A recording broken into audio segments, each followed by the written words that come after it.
I'm Sarah, and unfortunately, I have brain cancer. Grade 3, so not quite as bad as grade 4, but pretty bad. So I'm 39, and I've got a 4-year-old daughter and a husband, and we've got a couple of dogs as well. So my left hand it started having like a bit of movement issues. I called my GP and said, all of a sudden, I actually can't move my hand at all. And she said, you need to go in for an MRI, like now. And then got called back the next morning thinking, this can't be good. And then they found this enormous tumour in my brain. It was about the size of a tennis ball. Because it was so large, it was actually pushing on the midline of the brain. So they said to me, if we don't operate on this right now, you're going to be dead.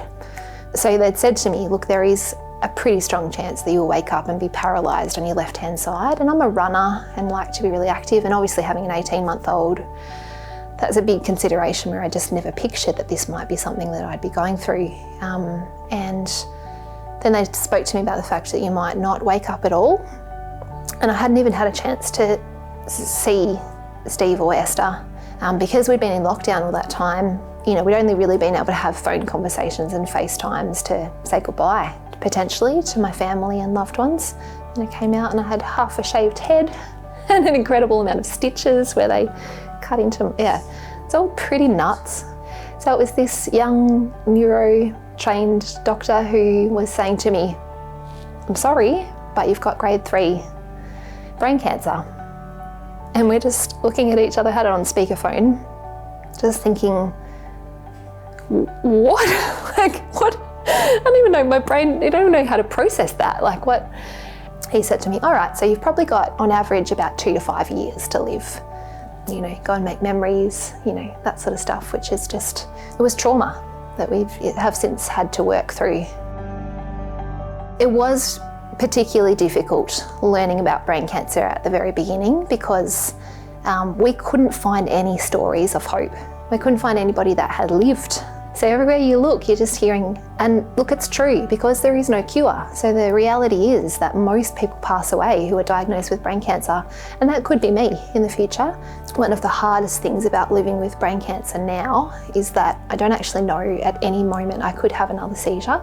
And I think the biggest thing for me has been the fear of decline, which I actively haven't looked into too much, and I sort of stopped myself from watching stories of people with brain cancer who have gone down that road, which is unfortunately most people who are diagnosed. But for me, that is terrifying. That's terrifying mostly for my loved ones because I don't want them to go through that.